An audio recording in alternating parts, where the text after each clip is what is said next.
While most of our episodes deep dive into the world of points and mile strategies, today we're taking a step back to focus on the essence of travel itself. I believe that beyond maximizing rewards, there's something magical about those who make it their mission to just explore the world.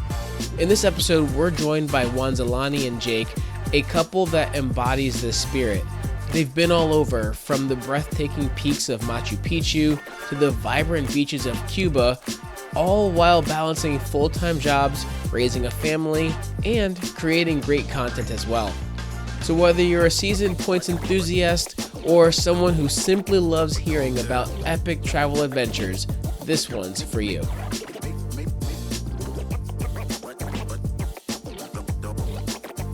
Welcome everybody to the Revolutionizing Your Journey podcast. I am your host, DeAndre Coke, and we have got an exciting group of guests today for you guys. So we've got Wanzelani and Jacob of @Travel Partners on Instagram, a couple who they travel the world together. They share amazing content while visiting incredible destinations, and they share that content via both Instagram and YouTube. They're content creators, they're travelers, and we wanted to get them featured on the show today. So Wanz, Jake, welcome to the show. Thank you for having us, DeAndre. Yeah, very exciting. Thank you so much, DeAndre. Absolutely. So Jake and Wanz, would love to start with some background on you guys. Where in the world are you? Where are you from? What do you do for a living? And then how'd you guys meet and start traveling together? Yeah, for sure. So I can give you a quick background. So we are actually based in Ontario, Canada.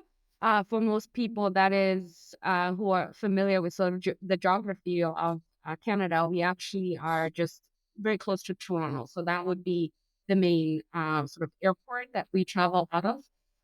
I'm originally from Africa. I've been in Canada for 17 years now, but I'm originally from Zambia, and but we're based in Canada full time. We actually have full-time jobs, if you can believe it. On top of our traveling, we do have 9 to 5s. I work in human resources, talent acquisition specifically. So I do a lot of hiring for the organization that I work for. So do you want to talk about the other parts? Yeah, so I'm an operations manager for a large HVAC company across North America. That's my 9 to 5, and then travel is my part-time dream. Nice, very nice. So travel is a part-time dream. We both have 9 to 5, so not full-time content creators. So we mix in the travel and the content creation with the 9 to 5. So how did you guys meet? And was it, travel at first love, or was that something that little kind of had to blossom a little bit for you guys to get out and start exploring? So Jake and I actually met on an online dating website about 12 years ago. And we took our first vacation together 6 months into our relationship. So our first trip was an all-inclusive to Cuba, which I paid for. So Jake still owes me a trip, which till this day he has not reimbursed me on that. But yes, absolutely, travel has been at the top of our sort of relationship since 6 months in. We've been traveling together. That is super cool. So my fiance Tara and I, some synergy there. We started dating in we met actually between Christmas and New Year's, so right in between, and we ended up taking our first, I guess, more extended trip to Greece.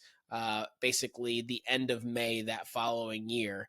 I think we had gone to we'd done like a ski trip and then a couple other things, but like our first big trip was really end of May. So can completely understand, really just say, you know what, this is going to work. It's going to work. So let's go for it. So that's really cool. So let me ask you this, because we don't have a lot of people that have talked about Cuba. What do you guys think of Cuba? How was that experience? Taryn's actually been to Cuba before a few times. She's actually half Cuban. I have not. So I'd love to hear, how's the Cuban experience? Our first trip was amazing. Yeah, like it was, one of the things that we can say about Cuba is the people are extremely friendly. The beaches that we visited because we've been to Cuba a couple of times have been one of the best beaches we've ever seen in the world. So we absolutely love Cuba just because of, if you really want a beautiful beach that's clean, it's an amazing place to go. It's extremely safe and the people are amazing. That's very cool. Jake, what about yourself? What was your viewpoint of the Cuban lifestyle? For me, it was the culture, the way of life there, and just for us Canadians, it's a all around good, um, budget friendly vacation to go sit on a beach somewhere at an all inclusive resort. Other than Mexico, or some of the other Caribbean islands, it's very budget friendly for us to go there. So, and I think they cater to a lot of travelers going there and just sitting on the beach. So that's what really drew me to go there. And, reason why we've returned. We've since traveled the rest of the other parts of the world since then, but Cuba always has a place in our heart. And the coolest thing about Cuba is it's kind of stuck in time. A lot of the vehicles are from 1950s, 60s, and they're not rusted out. You're not seeing them falling apart. Like they really take pride and ownership in what they have. And I really think that that makes it a really cool place to visit as well because it's very unique. You don't see that anywhere else in the world. If you see an old car here, it's usually rusted out and you don't get to, see the true how it was originally. And when you go to Cuba, everything. It's like time sits still there because they haven't been impacted by the rest of the world just because of the way it is there. But we like it. Very cool. So, uh, Jake, I know you guys. I mean, you guys share some really great content. You post a lot of really cool things about your travel, the destinations, the food, the everything. You know how to throw a joke in there as well.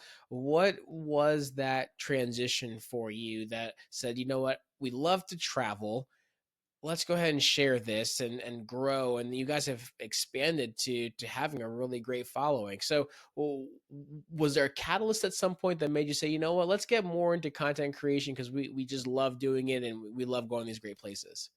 Ultimately, the reason that we had started sharing sort of our adventures was because we always, whenever we told people about a trip, like, oh, we're going to this destination, there was always some apprehension from some people. They would be like, "Oh, you're going to the country. I've heard this. I've heard that. Oh, is it safe? Is it, a good place to visit?" So our first goal really was to highlight what the experience what actually was like. So to shed some of that, misconceptions that people might have about visiting certain destinations. So that was really our motivation when we started with the content creation. Yeah, and for me too, I always brought my cameras on the trip, and photography and taking pictures was always something I enjoyed doing myself. So then that kind of brought into the point, well, why don't we share this with the world? With the internet now, the audience is unlimited. Why not start sharing some of our experiences with the world and let's show the world the true, authentic experience of traveling the world, not just what, some of the travel agencies put out there and some of the, user content that's paid more so geared towards, let's sell a vacation. We like to give the honest opinion on things and how our experience was. And I think that's what really turned it for us. So, question for you, do you guys happen to know the count of how many countries you guys have been to together? Think last time I checked, we were at about 18 together combined. Very nice. So I'd love to hear what have been some of your just absolute favorite destinations as to different places that you've been, and whether we want to get just location or even granular to, hey, we stayed at this specific resort and the people there, the service there was phenomenal. So let's start kind of larger and go best kind of place overall. So location wise, and then if we can get a little bit granular to where was some of the most popular, not popular, but some of the best places that you guys have stayed that actually just blew your mind? Yeah, so for me, the one of the best, most experiences I think we've ever had was visiting Machu Picchu in Peru. We always have this moment, and we often talk about it, going up to the top of Machu Picchu. The day we were there was raining.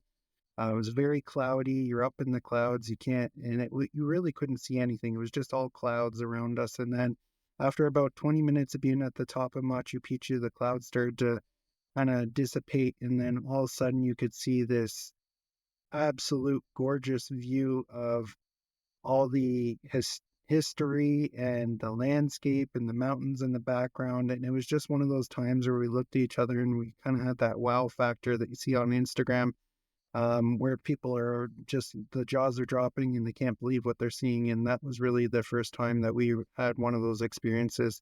So for me, Peru was definitely one of the experiences, but we also had one of the scariest experiences in Peru as well. So it goes hand in hand, but I'll let Wanz tell about that.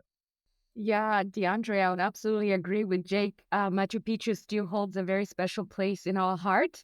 Like Jake described, being able to see the ruins after a cloudy day, and the clouds moving, it was absolutely breathtaking. But I think what does make it special too is the story behind that, how we got to Machu Picchu, and I think just being grateful.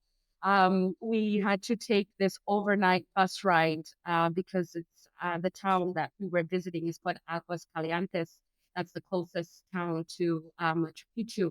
And so we had to take a bus ride there, and it was so scary. It was in the middle of the night. We were on this bus ride on the edge of a cliff on the road, and the driver was just swerving in and out. And so it was pretty terrifying.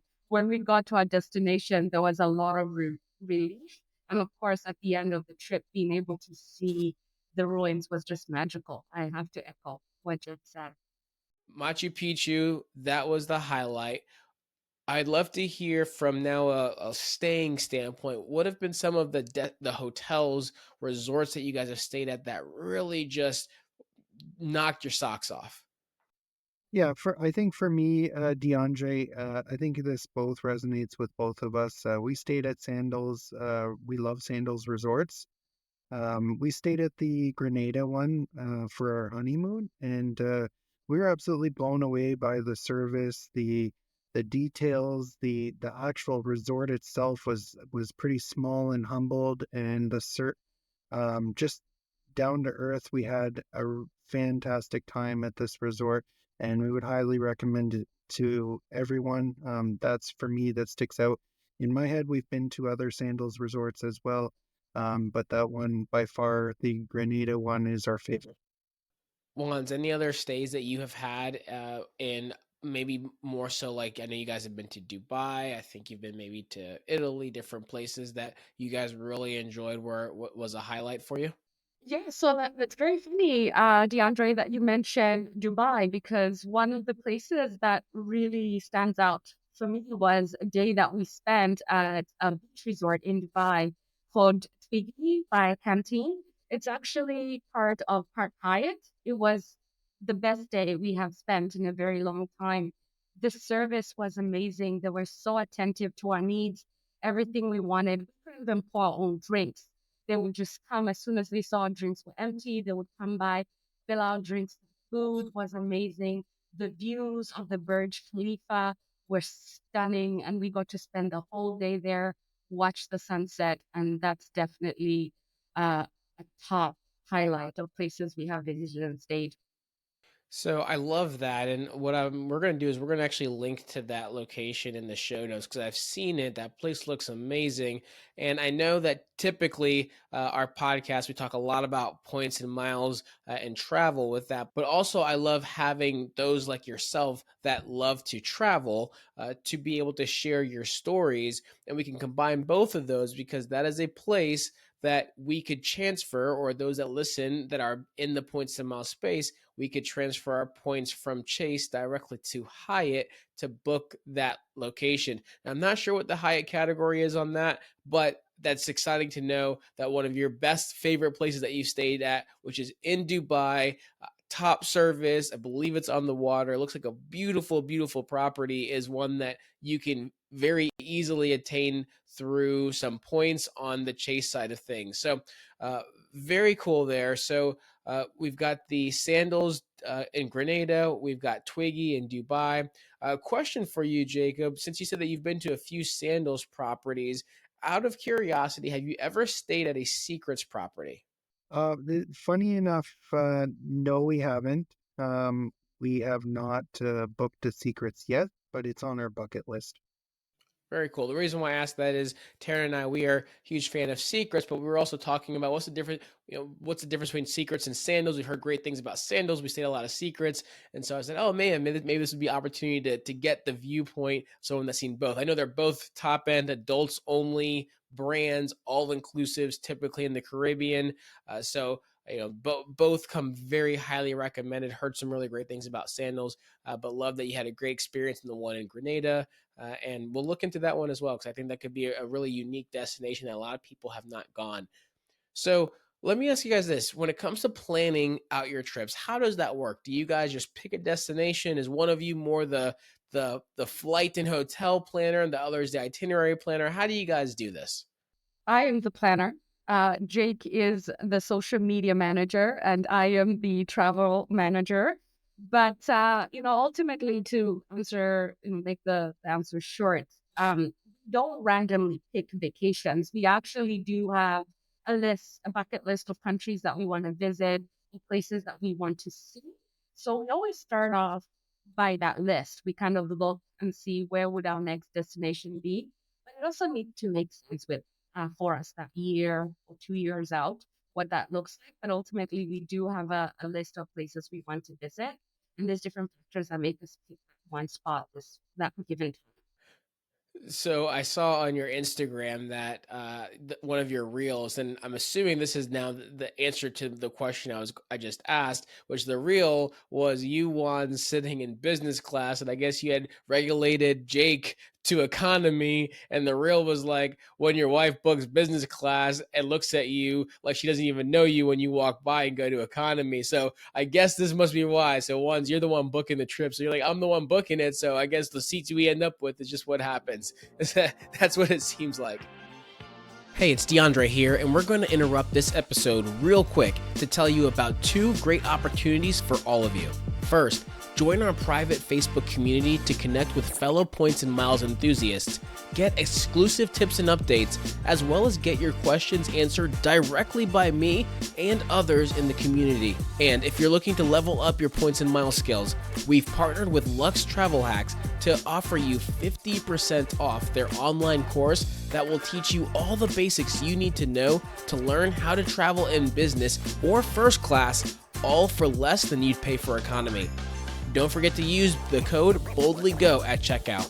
You'll find all the details and links to both of these in the show notes. Now, let's get back to our episode.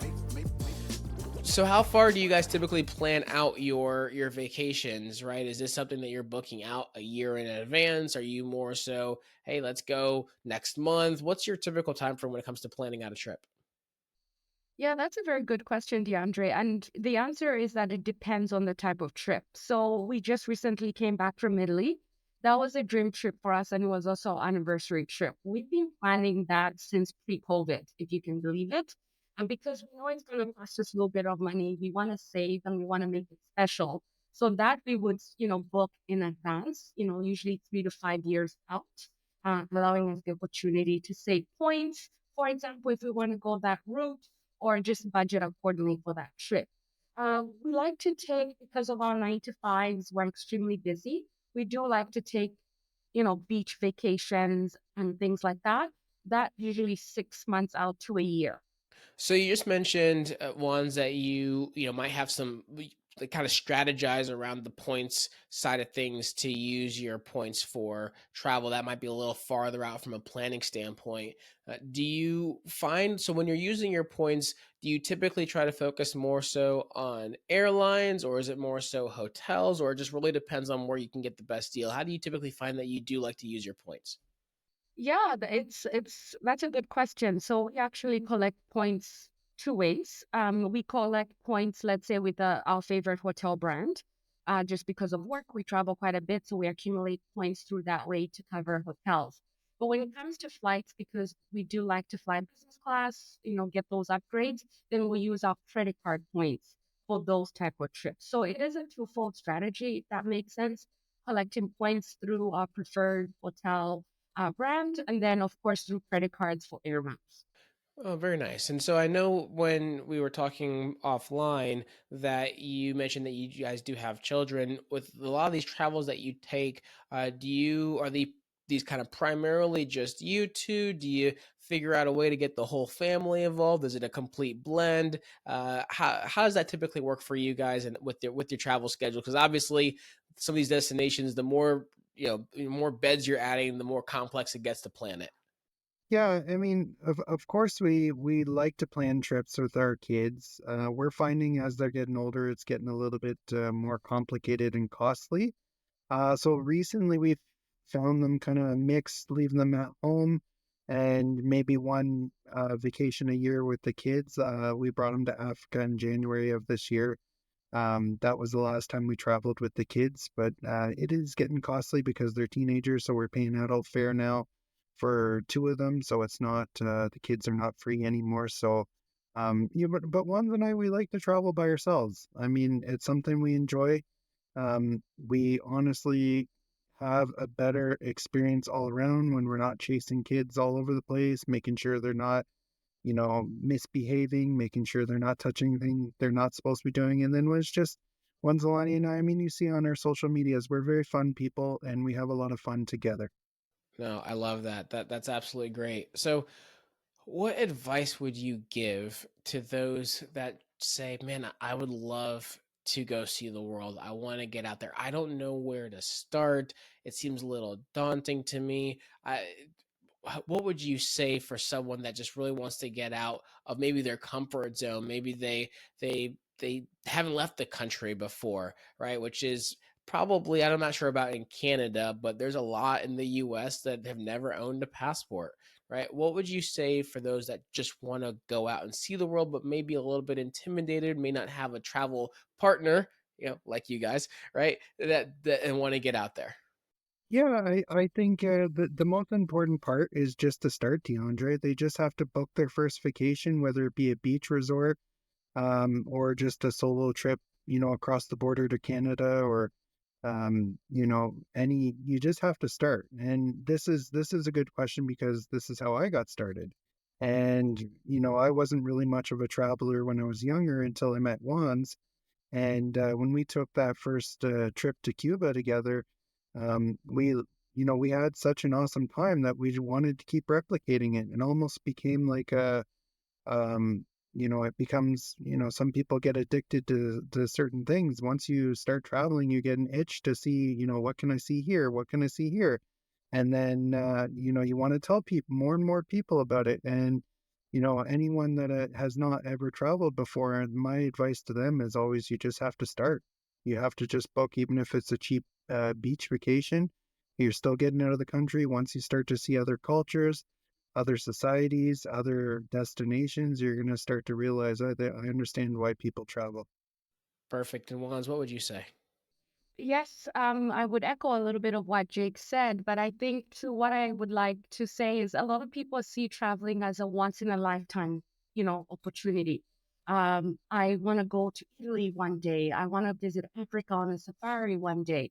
But ultimately, my advice is that traveling doesn't need to be big and grand. It can be small, just like Jake said, just coming across the border to Canada if you're in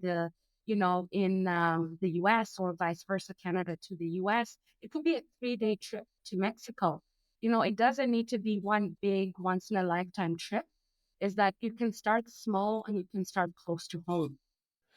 So, what are some of your favorite resources to find these kind of unique destinations of where you're going? Like finding Twiggy, for example, was it, oh, you are a big Hyatt fan, so you just knew that was a Hyatt property there? Was it blogs? Was it Instagram, booking.com? How do you typically find, and this might be more of a question for you, Wands, I know you're the researcher, you're the booker. How do you find where the next destination will be, or I should say where you're going to stay and what you're going to do in your next destination?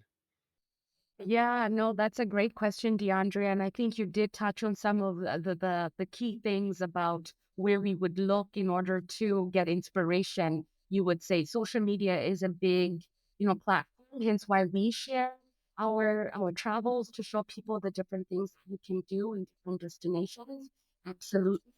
As well as, we do follow some of our favorite, property brands, and we will see a nice hotel that will pop up, a new location that has been opened, and we'll be like, oh, wow, we want to try that place. But another thing, if you give me 1 second, I'll show you a book that we call our travel Bible. Is we get a lot of inspiration from the ultimate travel list. And sometimes it's just kind of looking like, oh, wow, what are the top 100 must visit places in the world, and then build our itinerary around that one, multiple places that we want to visit. So definitely various different platforms that we look at, social media being one of them. But yeah, Booking.com, Expedia, all those different places as well. We do check for inspiration and good on Google.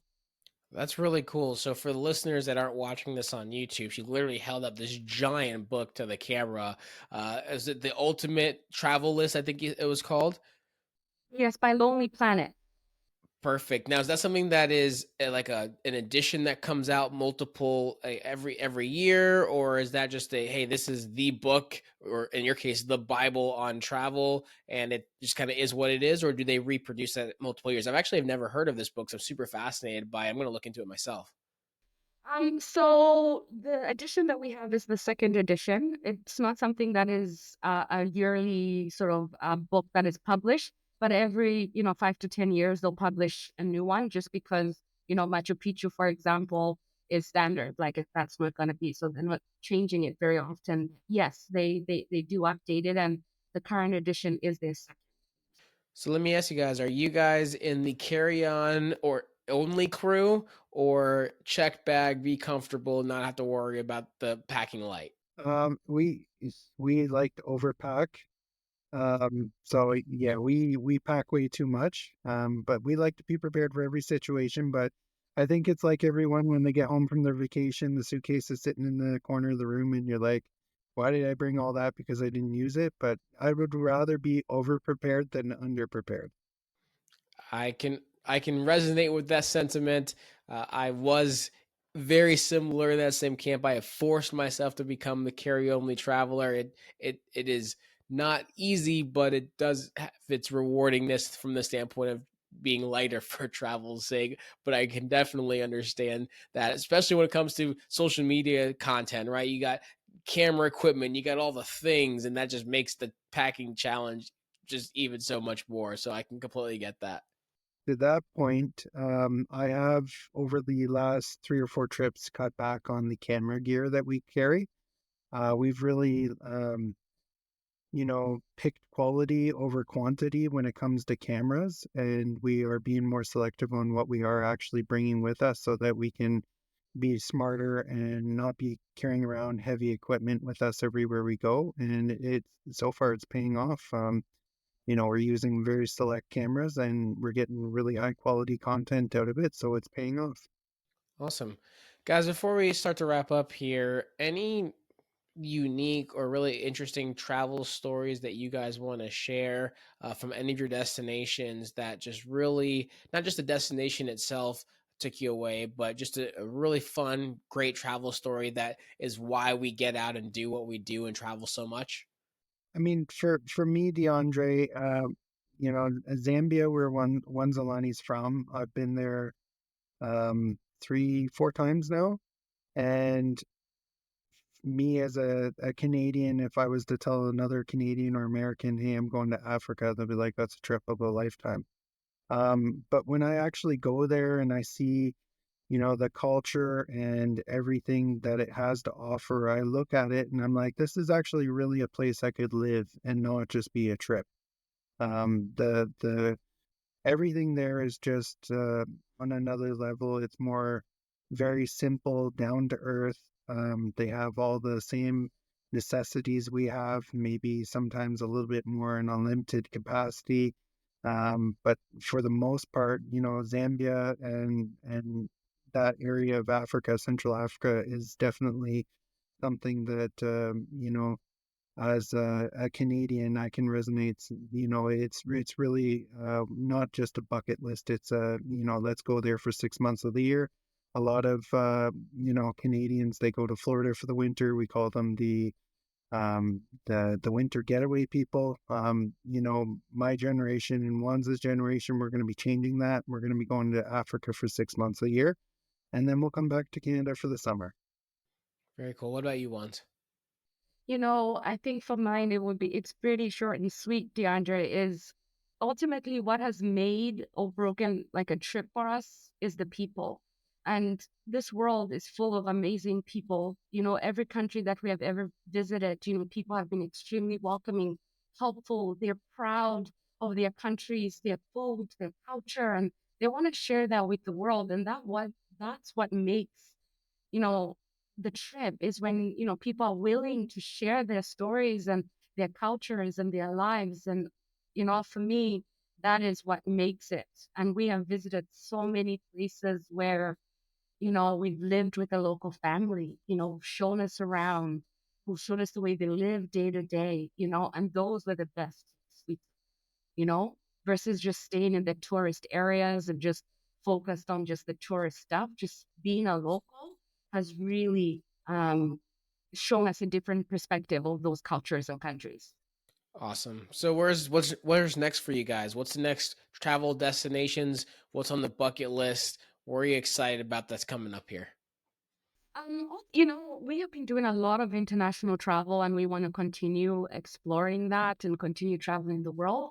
But a part that has been missing for us is exploring local, like actually in Canada, being, tourists in Canada itself and highlighting all the great things about Canada and how we love living here. And so I think that's something that we do want to focus on is when it comes to travel is, being a little bit closer to home on top of, our standard let's go to a new country this year. Perfect. Jake, anything to add with that one? Yeah, I think she hit it on the ball. I mean, for Canadians, I know it's a little bit different in the States, but travel is really expensive within Canada. It would cost us the same amount of money to fly across Canada to go to British Columbia as it would for us to go sit on a beach in Mexico for a week at an all-inclusive resort. So when we think of, hey, let's book a trip, most of the times, the beach resorts or somewhere else wins because it's just more cost effective than to just get on a plane and go across Canada. But definitely, we will be looking into how to maximize traveling in Canada on a budget, whether it be driving across or flying, different budget friendly options across and exploring more Canada. Perfect. Well, where can the listeners follow you guys in your journeys, whether it's in Canada, a beach in Mexico, or somewhere else in the other side of the world? So on Instagram, we're at Travel Partners with two L's. On YouTube, we're Travel Partners with two L's as well. Perfect. Makes it easy. So we'll go ahead and link to your profiles in the show notes as well. So listeners can go ahead and take opportunity to follow you, follow your great content, watch your long form video and your short form video as well. And we'll be able to have that linked. So guys, last couple of questions before we wrap up. First is, who else should we have on the show? What are the other content creators out there, travelers out there that you guys either know or follow that you think would be amazing to highlight their travels and their travel expertise on this show? I think one of the things that would be interesting to have a different perspective, Jake and I are travel partners, but, solo travelers as well. There's a lot of people like, we had talked about earlier that may not have a travel partner or a friend or family that they would travel with. So what does travel look like for solo travelers? We actually have a friend of ours that we met through social media, actually. Nam is her name, and she's a solo travel. She's brand and traveling the world as a solo traveler. So we're happy to share that information as well.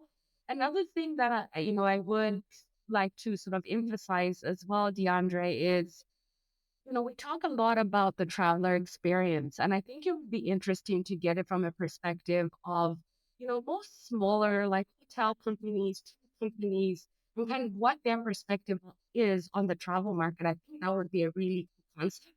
We are going to Prince Edward County in Canada and over the weekend, and we're staying in a really nice boutique type of, hotel. And I think talking to individuals like that, highlighting kind of what services they offer would also be a great opportunity to highlight on your platform. No, I appreciate that feedback, and I'm excited actually because I think you'll like this. In a few weeks, we're going to have an episode with a woman who's actually in Africa, and she actually does safari tours and such in very boutique style in Africa. So not a hotel, but I think we'll get some great content that we'll be able to share, and can also have a different perspective come from someone that's actually in the travel industry as well. Absolutely. That's exciting. I can't wait for that to come out. Perfect. And Jake, anyone that you wanted to mention before we wrap this one up? No, I think Nan Relay Travel. As one said, she's a solo travel content creator. Other than that, no, I mean, you know, we'll be watching. Whatever you post in, we're watching. Awesome. Well, guys, any last final thoughts in the world of travel, points, whatever it may be, destinations? Any last thoughts you guys want to leave with the audience before we call this one a day? You know, travel partners is not just about Wanzelani and I traveling the world. It's really about, connecting travelers with unique destinations, giving them the tools they need to travel, as well as we will be in the future branding to a travel agency, incorporating partners into that umbrella of the whole travel network. And, it's just really about connecting travelers with what they need to have a good time. Awesome, guys. Well, thank you so much for taking the time today, sharing a bit of your travel story. And Jake, you explaining how you were able to capture your love of travel by that first taste of Cuba. Juan's coming from the Africa, being in Canada, and you doing the planning that it takes to go around the world. You mentioned some great destinations, hopefully some places that the listeners can take a part of, or have an opportunity to visit or look into, and as well as continuing to follow you guys also. So thank you so much for your time today. Thank you so much for having us. Thank you, DeAndre. Absolutely. If you guys loved Juan's and Jake's story, make sure to give them a follow. And as always, don't forget to subscribe to our podcast if you haven't already. Give us a rating, tell your friends, and we'll see you guys in the next episode. Take care. Have a good one.